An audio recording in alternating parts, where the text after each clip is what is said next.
Estamos ya de retorno con ustedes, amigos Radio Escuchas de Radio Matiaví en los 96.3 del dial. Gracias también a quienes copian nuestra señal en las diferentes páginas digitales, 100% guaraneño, Ubícate TV, y también a quienes se conectan a través de Noticias Guaranda. Quiero agradecerle también ya al economista Rafael Correa, que se encuentra con nosotros en esta tarde ya, para esta entrevista que tenemos pautada a esta hora. Estimado economista, bienvenido, buenas tardes. Le comentamos, nuestra radioemisora también coge en los sectores de Salinas, Simiatu, tenemos muy buena sintonía en los sectores del campo también, en donde usted también tiene mucho aprecio para estos sectores. Economista, bienvenido, buenas tardes, gracias por la oportunidad a medios pequeños también del Ecuador tener esta entrevista con un expresidente. Es necesario también conocer su pensamiento, es necesario también conocer porque usted ha sido parte de la historia de esta nación y también pues usted hoy va todavía teniendo vigencia dentro del contexto nacional y coyuntural. Bienvenido, buenas tardes, economista. Gracias, Jonathan, a ustedes. Gracias por esta oportunidad, Radio Matiaví, ¿verdad? Sí. Y a Guaranda, Bolívar, lugares tan queridos, tan entrañables para mí como Salinas. Un abrazo al padre Polo. Salinas, un ejemplo de lo que puede hacer la microindustria. Es un ejemplo a seguir para el desarrollo de todo el país. Simiatu, allá hicimos también, me parece, una escuela del milenio. Sin educación, nuestro pueblo indígena no saldrá de la pobreza y Ecuador no saldrá del desarrollo. Ojalá tengamos esas cosas en cuenta. Pero muchas gracias por esta entrevista y un inmenso abrazo a todo el pueblo bolivarense. Estimado economista, he estado revisando muchas de sus entrevistas durante esta semana y todos estos días. ¿Y qué tal si es que nosotros empezamos hablando un poquito de lo que usted realizó acá en la provincia de Bolívar? Hemos hablado, Bolívar ha sido una de las provincias un poco relegadas, dejadas. Usted acá en la provincia de Bolívar comenzó a trabajar, de ello están varias carreteras, están varias escuelas, como usted menciona, pero en este tiempo de crisis, a la provincia de Bolívar se necesita apoyarle más, estimado economista. A todo el país se necesita apoyar, pero como bien mencionas tú, estamos en crisis. El mundo está en crisis, el virus no lo produjo el gobierno de Moreno, pero la catástrofe sí. Ecuador está en una catástrofe, por el número de muertes y por el problema económico que se avecina, que va a ser extremadamente grave. Entonces se entiende que en estas circunstancias va a ser difícil seguir haciendo carreteras, seguir haciendo escuelas de niños, se entiende eso. Lo que es incomprensible es que se reduzca presupuesto a la salud, lo cual incluso es inconstitucional, ¿no? Aquí tengo la Constitución de la República, se reduzca presupuesto para la educación. La educación es el presente y es el futuro. Mira lo que dice la Constitución sobre los estados de excepción, artículo 165. Durante el estado de excepción, la presidenta o presidenta de la República, bla, bla, bla, declarado el estado de excepción, la presidenta o presidenta de la República podrá, primero, decretar la recaudación anticipada de tributos. No han decretado un solo centavo, no le han cobrado a los más ricos nada. A los banqueros que rompieron utilidades, récord en utilidades, no les han cobrado nada. Pero lo que sí han hecho, dice numeral 2, utilizar los fondos públicos destinados a otros fines, excepto los correspondientes a salud y educación. Han hecho lo que está prohibido, tomar fondos de la educación secundaria, de la educación universitaria, reducir el presupuesto de universidades, y también este año redujeron el presupuesto en salud. Entonces, lo último que había que hacer, lo están haciendo, ¿no? Y ese es el problema mayor, porque la prioridad es salvar vidas, conservar empresas y empleo y continuar con salud y educación. Pero por ello dice el gobierno que ha creado esta ley humanitaria que beneficia al país. ¿Es así, estimado economista? Jonathan, ¿usted ha leído la ley humanitaria? En ciertos puntos los ha leído y esto es lo que algunas personas están en desacuerdo, pero ellos dicen claro, esto. No se lo digo como reproche, se lo digo, digamos, como un poco indignado. Yo tengo una profunda tristeza por lo que pasa en mi patria, pero también indignación, porque, como les dije hace un momento, el virus no lo produjo el gobierno, la catástrofe sí, ¿no? Esa ley de ayuda humanitaria es un cruel eufemismo. No tiene nada de ayuda humanitaria, lo que hace es aplicar el programa del Fondo Monetario Internacional, que siempre buscó la flexibilización laboral. Como para ellos es un pecado que no haya tercerización, que los trabajadores ganen dignamente, que haya afiliación al seguro social, que haya derechos laborales, vacaciones, antigüedad, jubilación, quieren derogar todo eso. lo firmaron en marzo del 2019 y aprovecharon esta crisis no para pasar leyes para paliar la crisis, sino para aplicar el programa con el Fondo Monetario. Flexibilización laboral, liberación de combustibles, que no está en la ley, pero lo hicieron, privatizaciones, achicamiento del Estado, reducción de salarios públicos, todo eso, todo está en el programa del Fondo Monetario y prácticamente todo es lo último que tenían que hacer. Por ejemplo, ¿para qué liberan el precio de los combustibles ahora? Si reduciendo el precio de los combustibles, porque se reducía el precio, iban a perder plata. No dicen que necesitan plata, no dicen que correr a los dos sin plata. ¿Para qué liberan el precio de los combustibles? Para reducir el precio. En octubre casi se caen por liberar el precio de los combustibles para subir el precio, porque decían que necesitaban ingresos fiscales. Hoy los reducen, los liberan para reducir, porque el objetivo era liberar los precios para privatizar. Está en el acuerdo con el Fondo Monetario. Despido de trabajadores, reducción de salarios públicos, está en el acuerdo con el Fondo Monetario. Cierre empresas públicas, buscar su privatización, concesiones, como quieran llamarlo de forma bonita, correos, TAME, empresas de medios públicos, está en el acuerdo con el Fondo Monetario. Entonces, no han buscado paliar la crisis, han buscado aplicar el acuerdo con el fondo, imponer el neoliberalismo y crear negocios para la argolla que está gobernando. En el caso concreto de apoyo humanitario, había contribuciones de los asalariados y parte del capital. 1.100 millones más o menos, pero la mayoría, 600 millones, era la gente que recibió un ingreso y solo 500 millones de utilidades empresariales. Lo eliminaron cuando había que dejar los impuestos a las utilidades empresariales y aumentar. Por ejemplo, aumentar impuestos a las grandes fortunas de más de $1 millón, como hicimos en el 2016 por el terremoto. Eliminaron todo, pero sí dejaron que empresarios con empleados se arreglen solitos, es decir, que el pez grande se coma el pez chico, flexibilización laboral, tengan que aceptar reducción de horas de trabajo, reducción de salario, y también que acreedores y deudores se arreglen solitos, es decir, que el acreedor me diga, bueno, o me paga la deuda o te empiezo un juicio, cuando era el lugar, pero obvio, para política pública, como hizo Argentina, prohibir desde el gobierno, con decisiones gubernamentales, despido de trabajadores. Obviamente también tuvo un programa para apoyar a las empresas, para que puedan seguir pagando a sus trabajadores. Prohibir que se declare insolvente, se enjuicie a los deudores que se atrasaban en sus pagos. Era el lugar, pero privilegiado para política pública. Con la ley lo que dijeron, arréglense como ustedes y sálvese quien pueda. Estimado economista, ¿por qué se hizo lo ilógico en algo que era tan lógico y no se siguió también el trabajo que usted ya había venido abriendo camino durante su gobierno, el cambiar todo de reglas? Qué buena pregunta, Jonathan, porque no hablamos de la segunda ley. La segunda ley de ordenamiento de las finanzas públicas es más descarada todavía. Fue la ley que presentaron en diciembre para cumplir el acuerdo con el fondo, la rechazaron, la presentaron como ley urgente aprovechando la crisis.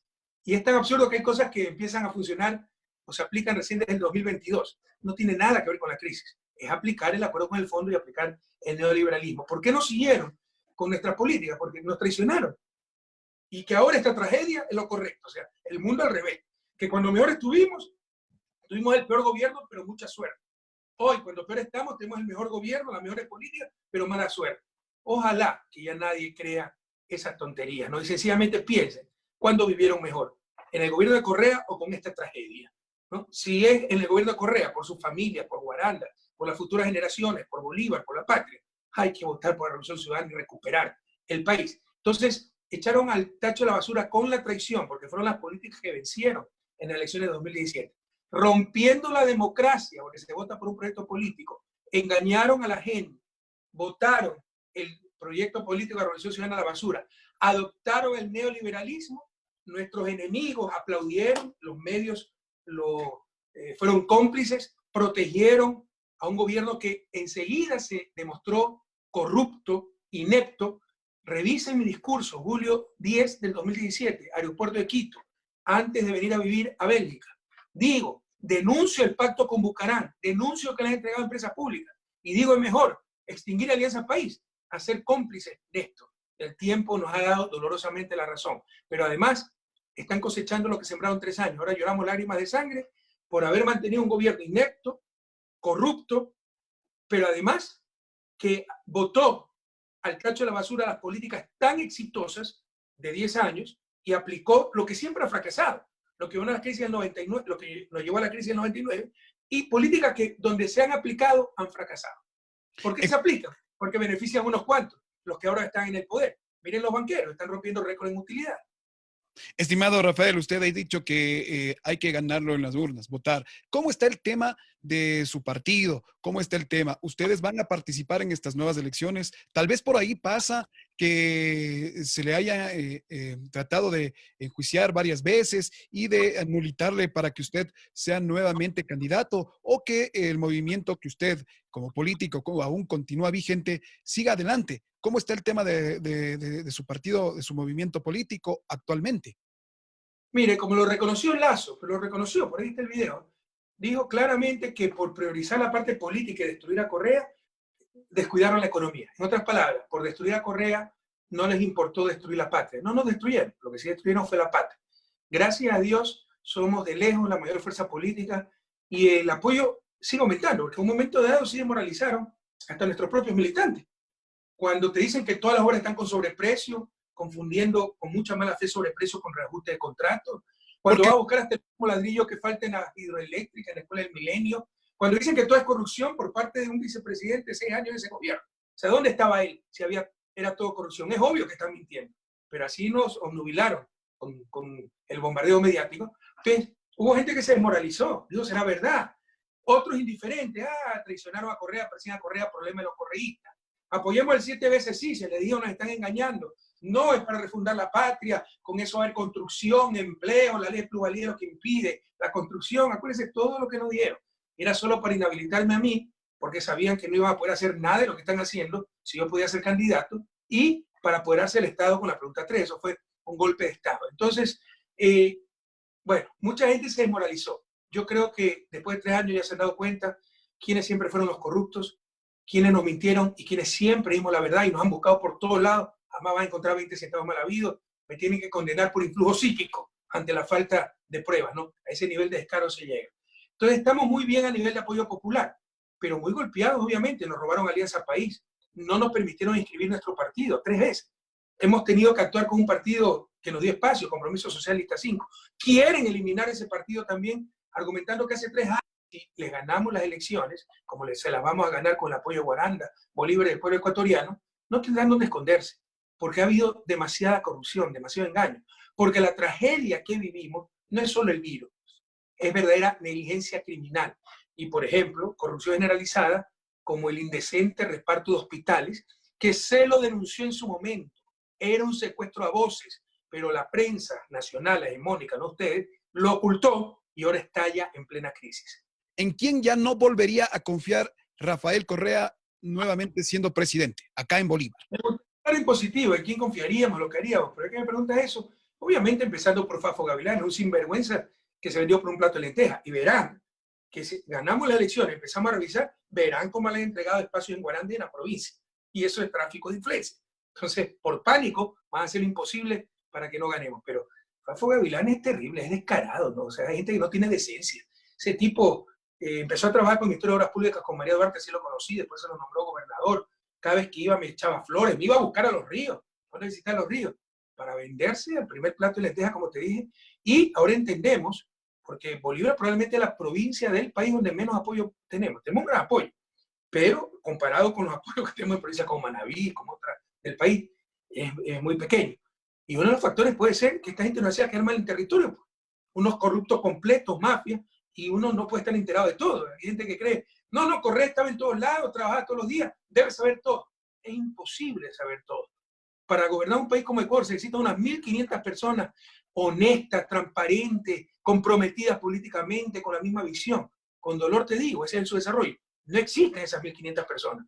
Y de repente entran impostores como Fafo Gavilanes, que nos hace quedar muy mal en Guaranda y en la provincia. Entonces, ¿en quién no confiaría? En tipos como ese, obviamente, ¿no? Hablando de la provincia de Bolívar, un 80% de producción es agrícola acá en Bolívar y esta es una de las provincias con una tasa muy alta en lo que es desempleo, en lo que es también desnutrición. Eh, ¿Cuál sería el proyecto para la provincia de Bolívar a futuro o qué es lo que se debería hacer desde su experticia para levantar a esta provincia que ahora, con esta crisis, va a quedarse más pobre de lo que estaba? Cebada, abrieron importaciones de cebada y quebró gran parte de la producción, o tuvo problemas gran parte de la producción agrícola de Guaranda y de Bolívar. El primer deber de un gobierno, pueden hablar lo que les dé la gana, es defender la producción y el empleo nacional. En lugar de importar, producir aquí. Y para eso se requiere, lo hemos dicho, los ejes que aplicamos 10 años, que faltó hacer, por supuesto, sí es un proceso, pero se avanzó. Ejes, por ejemplo, como infraestructura, riego, almacenamiento. Acaban de cerrar también, eliminar la empresa de almacenamiento con la cual se lograba sustentar los precios, porque cuando sale el maíz en cosecha se derrumba por el precio del maíz. Entonces, se pone en precio de sustentación y para fortalecer esa decisión el Estado compra producción y la almacena y la va vendiendo poco a poco a través del año, no al precio que cae en época de cosecha. Ya cerraron la Unidad Nacional de Almacenamiento, la UNA, que antes era la ENAC, acuérdense, Empresa Nacional de Almacenamiento, que yo la encontré, Jonathan, es que la memoria es frágil, desmantelada, se habían robado los hilos, las planchas de acero se las habían llevado para hacer techos de casa, talleres, habían alquilado algunos hilos, otros los habían invadido, los estaban utilizando el sector privado sin pasarle 20 centavos al Estado, totalmente destruido. Todo eso rescatamos, ya cerraron nuevamente, porque no les interesa que había el negocio de la intermediación, de la especulación a las manos privadas y que esos intermediarios se lleven el sudor, el esfuerzo de los campesinos. Se requiere crédito, pero todo eso han debilitado. Se requiere políticas de protección de nuestra producción. Tenemos problemas de productividad por diferentes motivos, ¿no? Falta de infraestructura, falta de tecnología. Mientras adquieren esas destrezas nuestros agricultores, hay que proteger esa producción. Pero estos quieren ir al bobo aperturismo. Se requiere mejoramiento de semillas, mejoramiento genético. Habíamos empezado, ha habido importantes pasos de mejoramiento genético. Bolívar tiene algo de ganadería, algo de producción láctea, ¿no? Se dieron pasos en ese sentido. Mejoramiento de la producción de papa, mejoramiento de la producción de maíz. La productividad de maíz en ciertas plantaciones, en proyectos experimentales en la península, se cuadruplicó y en general aumentó, pero faltaba mucho por recorrer. Son políticas que no te han resultado en 6 meses, un año. Son 10, 15, 20 años que hay que aplicarlas de forma continua. Hay que retomar esa política. Miren, un mensaje muy claro a la gente tan trabajadora de Bolívar. La mejor manera de combatir la pobreza no es con bonos. Claro, en el largo plazo con educación, pero en el corto plazo con empleo productivo y digno. Y eso es lo que tenemos que generar y proteger. Y como tú has dicho, 80% de la provincia de Bolívar es rural, agrícola. Hay que proteger el sector agrícola y el sector pecuario. Estimado economista, era ya insostenible, hablando ya de los cierres de varias empresas acá en el Ecuador, era insostenible, por ejemplo, Correos, TAME y otras empresas como la misma empresa pública de medios, era insostenible ya para el gobierno, era necesario realizar y eliminar estas empresas, estimado economista. De ninguna manera. Tal vez TAME, que sí tenía graves problemas, y tienen que asumir la responsabilidad de los personeros de TAME, porque bueno, pueden argumentar cualquier cosa, ¿no? Que el gobierno ha obligado a viajar a Loja, que no es rentable, de acuerdo. Pero la impuntualidad, ¿cómo la justifica? Eran cuestiones internas de la empresa, no es cuestión de dinero, de alta tecnología, es cuestión de responsabilidad. Y también una empresa tremendamente impuntual, ¿no? Entonces, pero TAME no había que cerrarla. Por último, había que venderla, pero protegiendo el empleo, protegiendo la infraestructura, los activos que hay ahí, y protegiendo el servicio. Porque por eso, esa es la razón de ser una empresa pública. Y si se va al sector privado, hay que garantizar esas cosas con intervención del Estado. Por ejemplo, la ruta Quito-Loja no es rentable, no va a ser rentable. Es muy poco el tráfico, es muy caro llegar hasta allá. Entonces, algunos creen que porque es empresa, debe ser rentabilidad económica, el parámetro fundamental, rentabilidad financiera. No, empresa significa organizar bienes y servicios, organizar factores de producción para generar bienes y servicios. La empresa capitalista le va a buscar la rentabilidad financiera. Una empresa pública debe tener otra lógica. En lo posible, tener rentabilidad financiera.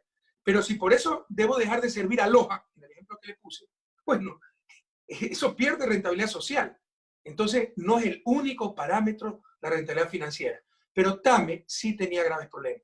Correo, por Dios, Correo había mejorado muchísimo, pero los correos no son rentables en ninguna parte del mundo, a no ser de que cobre 6, como aquí, euros. Todos los activos a $16,000 anuales. Imagínense en qué estado estaba la empresa. La modernizamos, pusimos más personal, se construyó nueva infraestructura, mejoró muchísimo, pero obviamente puede perder plata, porque si nuevamente, si usted quiere llevar una carta de Quito a Guaranda, a las finales no es rentable, a no ser que le cobren $10, Entonces, por eso se va a quedar sin correo. Y verá que si privatizan correo, eso es lo que va a pasar. O pagan $10 o no hay cartas, ¿no? Entonces, así facilita usted rentabilidad. Pero ¿dónde queda el servicio público, la rentabilidad social, que es el objetivo también de una empresa pública? Lo mismo les puedo decir de medios públicos, todo lo quebraron. Mire, esa es la táctica. Los sectores privados que siempre nos han dominado, yo no tengo nada contra el sector privado. Lo que tengo es contra aquellos que lucran utilizando el poder deshonestamente, ¿no? Usan poder privado, poder económico, y cuando captan el Estado usan poder público para sus bolsillos, no para el bien común. Entonces esos poderes privados, banqueros, grandes comerciantes, grandes importadores, con la tradición de gobierno se apoderaron del Estado y han cogobernado, pero han gobernado por la gran mayoría. Entonces una de las tácticas es quebrar todas las empresas del Estado para decir que nada sirve. Ya están quebrando el IES para decir que no sirve y que hay que privatizarlo. Entonces esa es la estrategia, no caigan en esa trampa. Quebrar todo, decir que todo está mal hecho, que la refinería va a explotar, que Coca-Cola, Sinclair no sirve para... Una de las preguntas que se hace mucho a la ciudadanía es que si en este caso que estamos viviendo nosotros hoy, ¿se debía o no pagar la deuda externa? ¿Se debía hacer esto? ¿Era lo coherente en esta época en la que está viviendo esta crisis y en estado de emergencia y por la pandemia, estimado economista? Jonathan, mucha gente la convencieron que es lo mismo, que esté en el Estado, todo depende de mí, no pasa nada. Ya estamos dándonos cuenta con tanto dolor de que pasa mucho. Y ahí veo una clara diferencia entre un gobierno representante de las oligarquías y un gobierno como el nuestro, que buscaba el bien común, con nuestros defectos, como todo ser humano, con los errores imposibles de evitar en 10 años de gobierno, pero el error que nunca cometimos es equivocarnos de bando. Siempre estuvimos con las grandes mayorías. Entonces, si tú estás con las grandes mayorías, si estás con la gente, si estás con la vida pasa antes de la deuda. Ya un poco filosóficamente, es el ser humano con supremacía sobre el capital. La deuda es la remuneración del capital. Pero alguien me explique qué ética y qué técnica nos dice que hay que pagar deuda para que no nos digan que incumplimos, pero sí se atrase el sueldo de los maestros. Maestros de Chimbo, maestros de San Miguel, maestros de Guananda, Bolívar de Tierra, de maestros. ¿Qué te explica eso? Nada. Es solo quien está gobernando. Por el contrario, éticamente yo te diría, ser un, qué sé yo, va al hotel a visitar Balsapamba y con eso se reactiva la economía por allá y es un círculo virtuoso. Mientras que cuando salen dólares para pagar deuda, esa plata no regresa al país y deprime la economía. Ética y técnicamente no había que pagar la deuda. Pero ¿quiénes gobiernan? Los defensores del capital, no de los seres humanos. Los mismos tenedores de deuda, que no son gringuitos, son los banqueros que están cogobernando con Moreno. Y esto no es estafar, por favor, que quede claro. Lo dijo el Fondo Monetario, Banco Mundial, CEPAL, muchos países. No hay que pagar la deuda, porque estamos ante una emergencia. Se llama motivo de fuerza mayor. Lean el Código Civil. Por motivo de fuerza mayor ustedes pueden dejar de pagar una deuda y no los pueden declarar insolventes, no les pueden enjuiciar, nada. A nivel de municipios, ocurre en Estados Unidos. Un municipio se declara en quiebra y no por eso le van a quitar financiamiento, lo van a destrozar, porque saben que lo que van es a perjudicar a la gente. Ocurrió con Alemania, después de la Segunda Guerra Mundial, 1953, si la memoria no me falla, digo, no puedo seguir pagando deuda, estoy matando de hambre a mi gente. Entonces teníamos la perfecta justificación, legítima, fuerza mayor, y no había que pagar esa deuda, y no solo que pagar, sino que pagaron hasta anticipadamente. En marzo pagaron cerca de 1.200 millones de dólares en deuda. El mensaje, para que se den cuenta que sí importa quién gobierna. Nosotros nunca hubiéramos hecho eso. Y esos 1.200 millones hubieran ido a respiradores para salvar vidas, hubieran ido a reparto de comida para mantener el aislamiento con la gente comiendo en su casa, hubiera ido para comprar centenas de miles de pruebas y evitar que se nos mueran decenas de miles de ecuatorianos. Tal vez desde el desconocimiento de la ley y la falta de lectura por la parte de la ciudadanía que no conocen estos temas, pero nos hacen creer de que si se paga la deuda, puntualmente van a venir beneficios como nuevos préstamos y con esto pues poder ayudar al manejo de la economía del Ecuador. Tú lo dices, Jonathan, ¿no? Ese es uno de los problemas de nuestra democracia. No hay información y también nos falta formación, y con eso nos domina. No hay información, hay manipulación. Sepan ustedes, guarandeños, sepan ustedes, bolivarenses, que hay 3 tramos de deuda. El mercantil de bonos privado, el multilateral Fondo Monetario, Banco Mundial, CAF, y el bilateral, China, Francia, Brasil, ¿ya? Todos esos países nos prestaban plata. Pagaron el mercantil, pagaron bonos y pagaron a Goldman Sachs. Cada tramo no tiene que ver nada con el otro. O sea, yo puedo dejar de pagar bonos, el Fondo Monetario es otra cosa, y China es otra cosa, ¿no? Entonces nos engañaron. Dijeron, vamos a pagar bonos, vamos a pagar Goldman Sachs para que el Fondo Monetario nos dé plata. Eso es un engaño. Es como decir, le voy a pagar al tendero de esta esquina para que el panadero de 5 cuadras después sí me fíe el pan. No tiene nada que ver. Es uno de los tantos engaños. Estimado economista, hoy también queremos hablar de los diferentes casos que están pendientes acá en el Ecuador. Uno de ellos es el que se retoma o se retomó hoy en la mañana, el caso Balda, en el cual usted está también mencionado. Economista, cuéntenos, ¿qué puede decir usted acerca de esto? Se ha hablado mucho acerca de este caso. Sí, es una gran farsa. Pues imagínense, es como el caso de Brecha. Ha sido lo más rentable políticamente. Con eso nos engañaron 3 años diciendo que el gobierno de Correa es tremendamente corrupto y todos somos corruptos. El caso de Brecht pasó en 12 países. Si no hubiera habido las confesiones de los funcionarios de Odebrecht, el propio FBI lo dijo, el FBI de Estados Unidos, se hubieran demorado 100 años en resolver el caso. Es uno de los casos de corrupción más sofisticados de la historia. Pero si nosotros no nos damos cuenta, todos somos corruptos. Pero además, lo inaudito, acusan a todo el mundo, lo utilizan para robarse la vicepresidencia, tratar de acusarlo de algo, y a Odebrecht la dejaron impune. Algo similar al caso Balda. Es hasta ridículo, por Dios. El supuesto secuestro de 40 minutos de poco menos que un mártir de la patria. Balda era un delincuente prófugo. Los supuestos secuestradores son sus propios socios. Se dedicaba en Colombia a actividades ilegales, hackeo, ¿no? Espionaje. Y lo juzgaron ya en Colombia ese caso cerrado, secuestro sin violencia, 40 minutos, y lo revivieron acá en forma absolutamente inaudita. Pero lo más tragicómico, ¿no? De repente a mí me involucra un policía que no conozco. ¿Y qué es lo que dice? Que el presidente lo ha llamado a ordenarle el secuestro y después lo llamó a agradecerle el secuestro. Bueno, presente la llamada. No, no la tengo registrada. Presente el teléfono. No, no, lo voté. Sin ninguna prueba. Por eso un expresidente tiene una orden de arresto. Y le digo otra cosa, Pablo Romero también es hombre inocente. Porque si algo pasó, si algo ilegal se hizo, revise los cheques de Chicaiza, que recibió Chicaiza. Son de la Dirección de Inteligencia, que estaba en manos del Ministerio del Interior, no de la CNI. Pero apuntaron a Romero, lo fueron a ver a España, lo fue a ver Santiago Cuesta, para decirle, mira, si acusas a Correa, te conseguimos hasta trabajo. Si no acusas a Correa, te enterramos con casos de corrupción. Y como un hombre digno dijo, no lo voy a acusar al presidente, no voy a mentir, y lo tienen enterrado con casos de corrupción. El caso Balda es una gran cantinflada que pronto se le derrumbará, pero han hecho mucho daño ya. Y Balda es un delincuente, por favor, que no nos roben la referencia. ¿Cuáles son nuestras referencias actuales? Balda, Galo Lara, Bucaram, ya basta. ¿Qué daño le han hecho a la nación?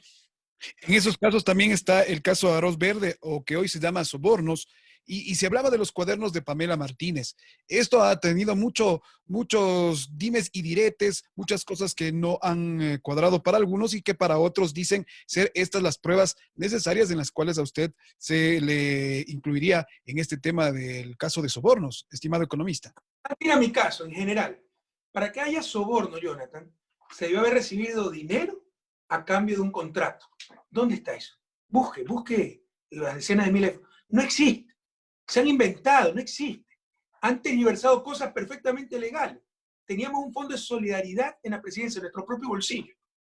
Eso es lo que yo le autorizaba a Pamela. Denle una computadora a este chico por buen alumno, que es el hijo del maestro que vino a pintar Carondelet. Ayuda a este compañero que está enfermo. Paguemos la casa del soldado que murió en la frontera. Y financiamos nuestro propio bolsillo.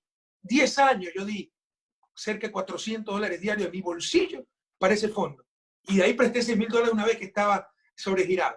Sobornos, y yo he recibido plata de esos sobornos. O sea, ya no saben qué decir. Que si nos financiaron la campaña de Sunitete, como el municipio de Guayaquil, empresas le financiaban la Teletón en Navidad. Sobornos. ¿Qué contratos se ha dado a cambio? Que si alquilaban, pagaban una tarima para inaugurar el infocentro que construyó la propia empresa. Campaña de Alianza País, suponiendo que fuera cierto. eso es infracción electoral, no es soborno, no es criminal, no es penal.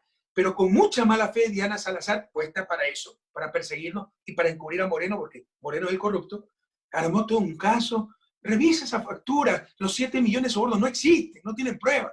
Tienen 1,5 millones de facturas donde el 80% son perfectamente explicables. Y si un 20% falta explicar, que lo expliquen. Y si hay infracción electoral, que sancionen, pero hay infracción electoral. Pero además el Consejo Nacional Electoral ya dijo que todo está correcto, nos informa Alianza País. Consejo Electoral lleno de anticorreístas, ¿no? Bueno, eso a nivel del caso sobornos, ¿no? Y tuvieron que inventar un cuaderno y tuvieron que adulterar los archivos. Nosotros ya tenemos el peritaje internacional que demuestra que esos archivos fueron hackeados en el 2016. Eso se lo pasan a Villavicencio, y Villavicencio no investiga nada, ¿no? Y cobra por lo que dice y cobra por lo que calla. Y fueron adulterados hasta el 2018. Esto es un gran fraude procesal. Lo saben, por eso tiembla que si ganamos las elecciones, no tendrán dónde esconderse, los presos serán ellos. Pero en mi caso, como no tuvieron de qué acusarme, porque suponiendo que hubiese soborno, ¿qué rayos tiene que ver el presidente ahí? Mire, esta es la condena de Rafael Correa, guarandeño, bolivarense. Ustedes son gente honesta, esto va más allá de correísmo, anticorreísmo. Se trata de amor a la verdad, de amor a la justicia, amor a la patria, porque estas cosas nos destruyen como nación. Página 384, empieza, la parte pertinente a mí. El procesado Rafael Correa Delgado ejerció sus funciones como presidente constitucional de la República del Ecuador 2007-2017 con un poder total concentrado en sus manos, a manera de un autócrata, esto es, controlando las 5 funciones del Estado ecuatoriano: ejecutiva, legislativa, judicial, electoral y transparencia. ¿Desde cuándo jueces pueden decir esto? Esto parece una proclama política del MPD, de Pachacuti, de los aliados de Moreno. ¿Desde cuándo jueces? Esto rompe el principio de imparcialidad, esto es nulo en todos lados, ¿no? Pero la parte medular, la prueba para condenarme por autor mediato, es decir, autor intelectual de los sobornos. Fíjese, Guaranda, lo que es ser un hombre honesto y que no tienen de qué acusarlo. Dice, pero la prueba evacuada en audiencia de juicio resultó incontrovertible para determinar que el procesado Rafael Correa Delgado hizo surgir sobre un grupo de personas, específicamente sobre un grupo de funcionarios públicos de entera confianza, mediante un influjo psíquico, la resolución de realizar el injusto descohecho. Compañeros, ustedes saben lo que esto significa. Jonathan, ¿sabes lo que esto significa? Que más tarde tú quieres ser alcalde de Guaranda. No tengo pruebas contra ti, pero no quiero que seas candidato. Te acuso de haber robado el carro porque el ladrón tuvo un influjo psíquico tuyo. Y no necesito pruebas, y te meto preso. Esto es una cantinflada que se va a derrumbar a nivel internacional y se van a ir presos ellos. Sin embargo, están ganando tiempo para impedirnos participar en las próximas elecciones. Eso es todo. Pero me están acusando de influjo psíquico, ser autor de sobornos. Guaranda, ¿no? Es página, no crean que estoy mintiendo, es página 384, Bolívar. Estamos acusados de ser autores de secuestro por medio de influjo psíquico. ¿A qué nivel hemos llegado? Estimado economista, ¿quién es entonces el titiretero que está atrás del manejo de las riendas de este gobierno? Que en este caso quiere que usted por cualquier lugar esté preso o que se le bloquee para que usted nuevamente continúe con su carrera política. El propio Moreno es un títere, él no manda nada.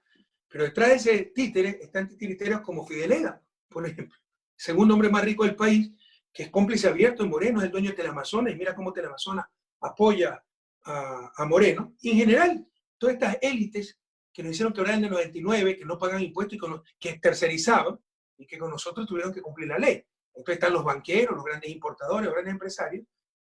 La politiquería, todo el espectro político contra nosotros, porque lo que están viendo ahora, con tanto escándalo, una de las pocas cosas buenas de esta durísima prueba, Jonathan, ¿qué edad tienes tú? Yo estoy en los 38 años, economista. Bueno, muchos jóvenes que nos están escuchando, 25 años, cuando yo llegué a la presidencia, en 2007, 13 años, tenían 12 años. ¿No se acuerdan del viejo país? Pues este es el viejo país. Pero acuérdate, para poder gobernar había que repartir la patria. Acuérdate cómo se hizo para robar. Y se le daba a la MPD la educación. Y se le daba a Pachacuti la educación bilingüe y el control de las escuelas unidocentes. Y se le daba a los banqueros el control de la superintendencia de bancos. Y se le daba a las cámaras de producción el control del Ministerio de Industrias. Y no es que manejaban esas instituciones para el bien común, para el bien de la nación, sino para sus negocios. A nosotros no pudieron someternos, los medios de comunicación no pudieron someternos. Todos ellos nos odiaban y por eso se unió toda la clase política que ya no podía repartirse la patria cual botín entre piratas como lo estamos viendo ahora. como han repartido hospitales, empresas públicas, ministerios, instituciones, han comprado los asambleístas, ¿no? Eso no pudieron hacer con nosotros, entonces todos se unieron para tratar de destruirnos. No nos destruyeron, pero destruyeron el país. Pero también un tercer actor, no te engañes, están los grandes poderes económicos y mediáticos, está el poder político que con nosotros no pudo repartirse la patria, y están poderes extranjeros. Esto es una estrategia regional. Mira lo que le hicieron a Lula, lo que le hicieron a Evo, lo que le hicieron a Cristina. Aquí está en Estados Unidos. O sea, Diana Salazar se reúne con el embajador de Estados Unidos para rendir cuentas, para informar, ¿no? Y esto es una estrategia del norte para evitar los procesos progresistas que tanto bien y tanto cambiaron a nuestra región, pero que se le escapó de las manos a Estados Unidos. Cambió el balance geopolítico con UNASUR, con CELAC, y no están dispuestos a permitirlo. Un amigo mío, el autor de La Vena Abierta, nos quería mucho, nos admiraba mucho, y un gran libro, pero tengo mis reparos con ciertas partes, ¿no? Nos victimizamos demasiado. Todo es culpa de los malvados de Estados Unidos, del norte, cómo nos han invadido tantas veces, sus empresas transnacionales. Pero la primera pregunta que tenemos que hacernos es si ellos fueron colonias como nosotros.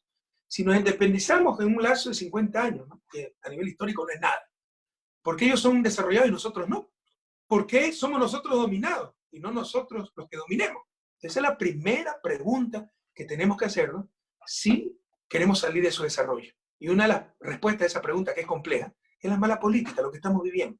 Viene un buen gobierno, indudablemente nuestro gobierno fue muy bueno.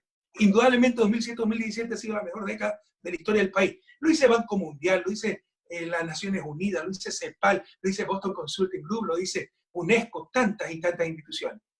Pero manipulados por la prensa, porque somos algunos noveleros, es que ya me cansó correr, experimentemos algo nuevo. No, es que este mono es muy autoritario, antipático, ven las cosas de forma y no de fondo. No se plantean cuándo vivimos mejor, cuándo mis hijos tuvieron educación, cuándo tuvimos seguridad, cuándo tuvimos dignidad como país. Entonces queremos cambiar, experimentar. Entonces lo que nos ha mantenido en su desarrollo, es compleja la respuesta a la pregunta, pero una de las respuestas es la mala política, los malos políticos y las malas decisiones.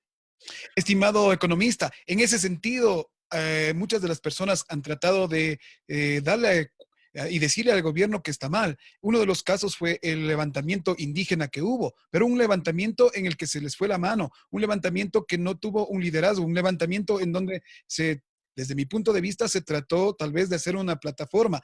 ¿Cómo entonces hacer para luchar? Usted también, antes de ser presidente, vino de una lucha social y alzó su voz de protesta. ¿Cómo hacerlo sin caer en esos parámetros de destruir una ciudad, de destruir edificios y otras cosas, estimado economista?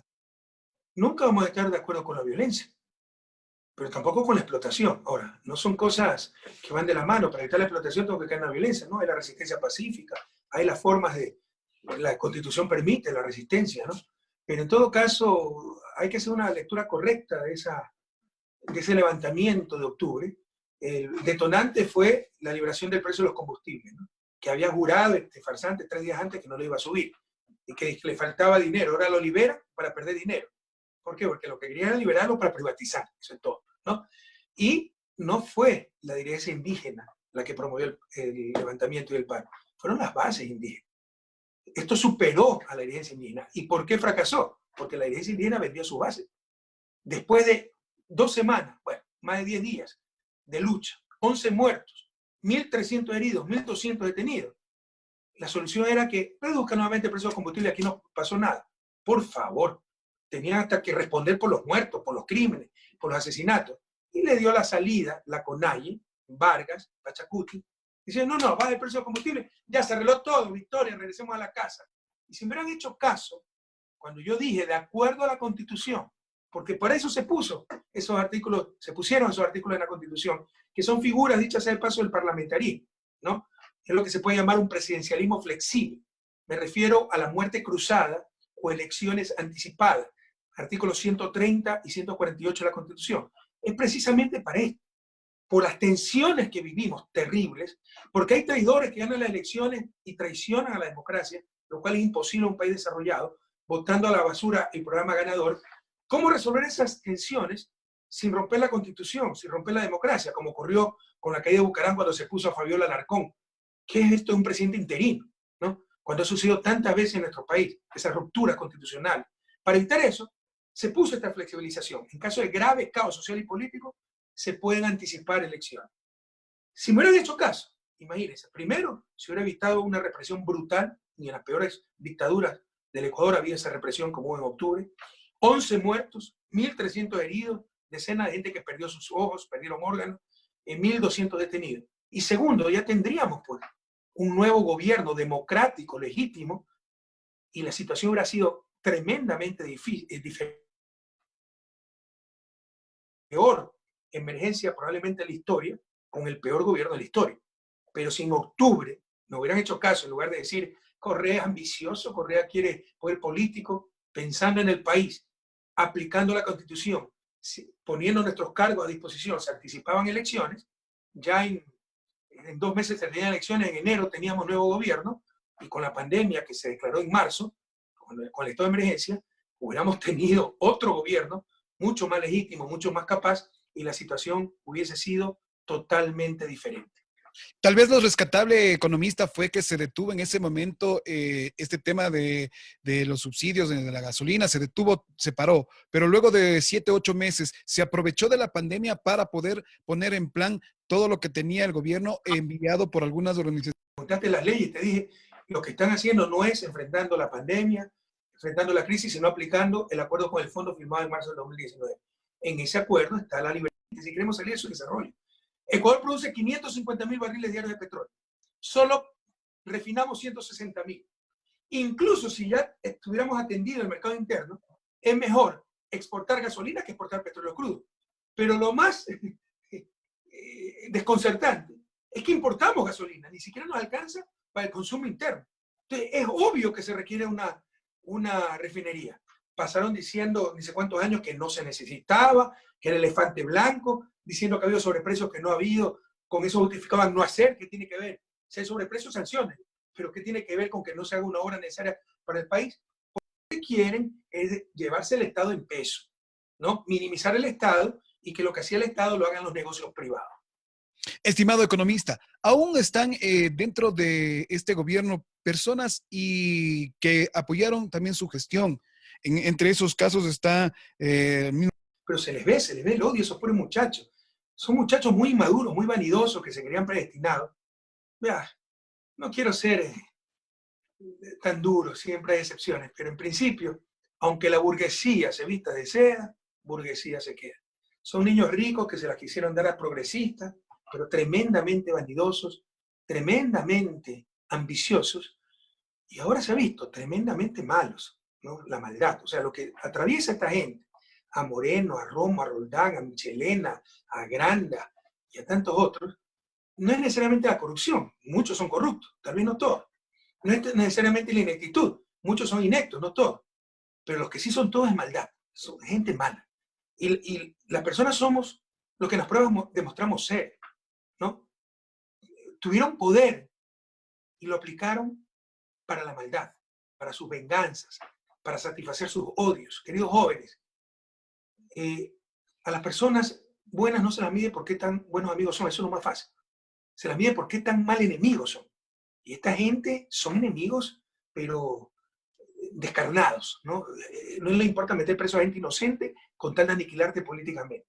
En todo caso, desde el 2011, que por vanidad, porque perdieron importancia en mi gobierno, porque ya vi cómo era, salieron del gobierno, de ahí han sido enemigos, pero es increíble esa gente que pasó de lo blanco a negro, o sea, de ser el mejor gobierno de la historia cuando están dentro del gobierno, como no tuvieron los espacios que quisieron en sus ambiciones y sus vanidades, pasamos a ser el peor gobierno. Y de ahí se unieron a lo que siempre que combatieron, a los socialcristianos, a Creo, y de progresismo no les quedó absolutamente nada. Entonces Roldán no es uno que de nuestro gobierno que sigue con el gobierno Moreno, no, ese tipo hace rato se alejó, y en buena hora, porque es una mala persona, un tipo malo. estimado economista, ¿por qué le culpan de todo lo malo a usted? ¿De dónde salió y surgió? Porque dicen que todo lo malo surgió desde el gobierno de Correa. Porque así son los mediocres, pues, queridos jóvenes. O sea, vean el manual, yo voy a escribir manual de cómo detectar mediocres, o un radarcito de cómo detectar mediocres. Cada vez que alguien venga y diga, la culpa es del anterior, pi, pi, pi, pi, pi, mediocre a la vista. Imagínense un gerente de una empresa que sea un desastre, no es que la culpa es del gerente anterior. A los 3 meses lo votan. Peor a los 3 años. Pero como la prensa me odia, sigue de corifea, de de Moreno. Pero en todo caso, también hay un adagio esmeraldeño que me gusta mucho. Los muchachos solo lanzan piedras al árbol que da fruto. ¿Cuánto fruto habremos dado que todavía nos quieren echar la culpa de toda la inutilidad de este gobierno? Y 3 años, lo único que han hecho es tratar de borrar nuestros logos, las obras, y poner el de ellos, y todavía no acaba. Imagínense cuántas obras hemos hecho. Así es, estimado economista. Yo quiero agradecerle, hemos llegado ya a la parte final, pero sin antes también preguntar por el lado humano. ¿Cómo se encuentra usted en Bélgica de salud? ¿Cómo se encuentra usted, su familia? Yo bien, bien. Mire, a los hermanos de Guarán, de Bolívar, que no crean tanta información, no caigan en la trampa, que no les corrompan el alma. O sea, por ejemplo, se han pasado 3 años hablando de que los corruptos somos nosotros. Bueno, para que haya corrupción, lo primero es dónde está la plata. Pues como los fondos de billete que le encontraron al asistente de Daniel Mendoza, asambleísta íntimo de Moreno, que fue el que bloqueó la información de INAPAPER en la asamblea. ¿Sí saben lo que es INAPAPER? La cuenta secreta de Moreno.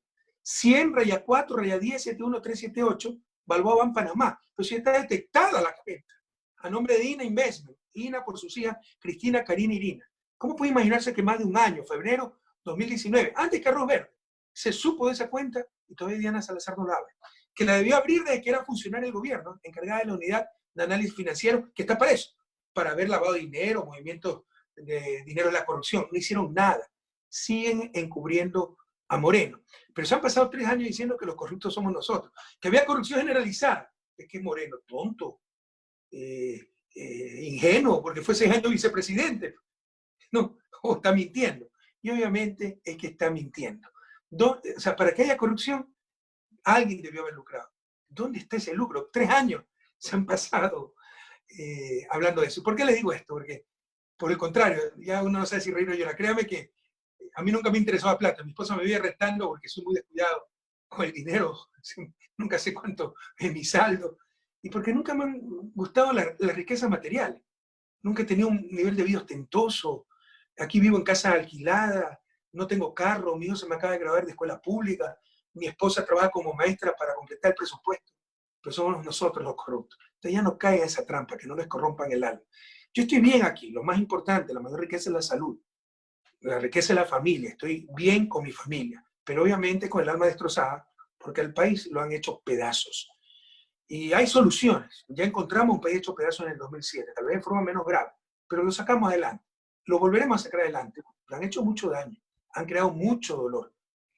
Mi abrazo a los familiares de las decenas de miles de fallecidos por la negligencia, porque muchos son víctimas de la negligencia, no del coronavirus. Mi abrazo a las otras víctimas de la pandemia, que son los desempleados, los empleados públicos que perdieron su trabajo, que les redujeron su salario, los empleados privados también. Esto va a cambiar, depende de ustedes. En todo caso, a no perder la esperanza. Juntos saldremos adelante, ya rescatamos el país una vez, lo volveremos a rescatar, pero si quieres eso sí me afecta, ¿no? Si la parte material, física, estamos bien, tenemos lo suficiente para vivir, me ha ido muy bien, nos aprecian mucho, pero todo se me ha ido a pagar abogados. Si no hubiera tenido que pagar abogados, he gastado unos $200,000 en abogados. Y hubiera podido dar la entrada para una casa. Bueno, ya habrá oportunidad, no faltará trabajo. Me siento ver salir a mi país del subdesarrollo y nos han retrasado 20 años y veo la tragedia que estamos viviendo, entonces eso sí me tiene muy triste. Estimado economista, quería hacerle una pregunta antes que se me olvide y estaba dentro de la planificación. Bueno, y es algo también, una pregunta personal. Le he visto que le gusta mucho los medios de comunicación. Usted tuvo un programa también a través de una televisora internacional. Le vi hace una semana de atrás que lanzó un tipo documental donde estaban varias personas que han trabajado con usted.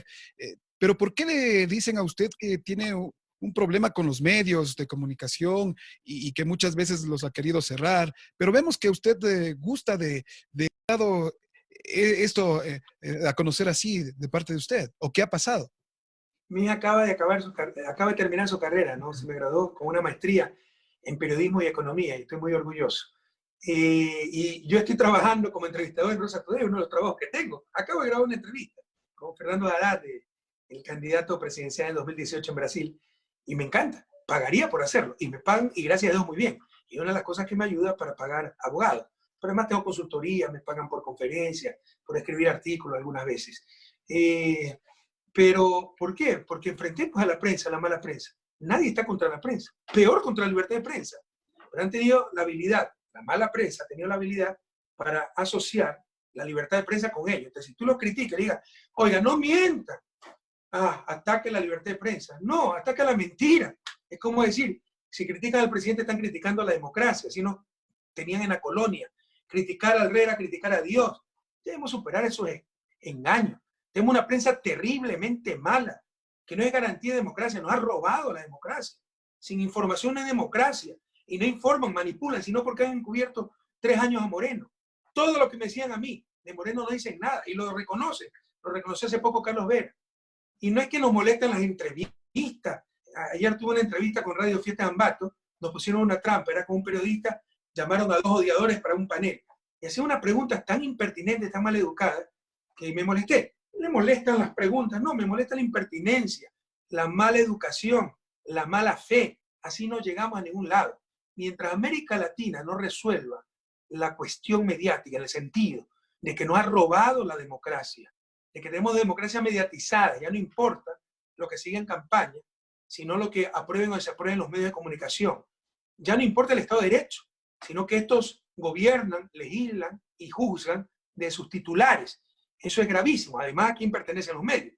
Hay medios alternativos como el tuyo, pero Teleamazonas de Fidelegas puede ser un hombre más rico del país. Ecoavisa, ¿qué pobre tiene un canal de televisión nacional?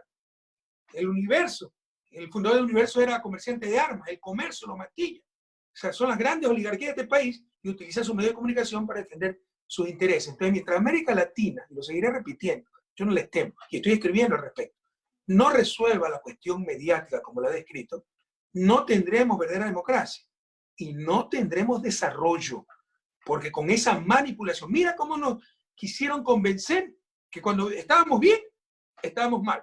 Cuando mejor estuvimos, era el peor gobierno, sino que tenía suerte correr.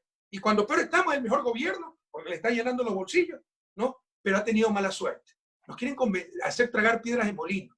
Entonces, mientras hay esa clase de prensa, nos lleva a decisiones equivocadas, a odiar al amigo, a querer al enemigo, a agradecer al explotador, a ser ingrato con el que me ayudó, no tendremos desarrollo. Entonces, lo repetiré una y otra vez porque es mi deber. Pero bienvenidos los buenos periodistas, y mi hija mismo es periodista. Estimado economista, hemos llegado ya a la parte final, hemos conversado ya 60 minutos con usted y queremos agradecerle que esta no sea la primera ni la última. Estudiantes también de la Universidad Estatal de Bolívar, el espacio también para muchos estudiantes indígenas que están hoy también escuchándolo y el saludo cordial en la parte final por parte de usted, economista. Si nos escuchan como indígenas, hazte un saludo a mi machicuna, ayuma, ayishungo, limpio maki, tucuicuna, nayo. Bueno, ojalá pronto nos podamos dar un abrazo allá en la tierra tan querida. Hay que recuperar la patria. Hay solución, hay luz. No vamos a salir sin costo. Pero una cosa es caer en un barranco, como cae el mundo, porque es una crisis mundial. Y otra cosa es caer en un precipicio. Este gobierno nos lleva al precipicio. No hay política económica, no se le ha cobrado un centavo a los que más tienen. Y así no vamos a solucionar absolutamente nada. El peso va a caer sobre los trabajadores, sobre los agricultores, sobre el funcionario público, sobre los maestros. La solución está en nuestras manos. Es vencerlo en las próximas elecciones. Yo aspiro que cambie el gobierno antes de las próximas elecciones, porque este gobierno nos lleva al precipicio. No me importa el costo político de lo que estoy diciendo. Constitucionalmente, ojalá se pueda sustituir este gobierno porque nos lleva al precipicio. Pero si no, pues en febrero tenemos la oportunidad de cambiar la patria. Ya no se dejen engañar, nos han engañado 3 años. Ya no perder la esperanza. Son momentos durísimos, van a continuar los momentos duros. No vamos a salir sin costo, pero juntos sí podemos salir y sí hay luz al final del túnel. Ya lo demostramos en el 2007, lo volvimos a demostrar en el 2016, lo volveremos a demostrar en el 2021. Un fuerte abrazo a todas y a todos y muchísimas gracias a ti, Jonathan.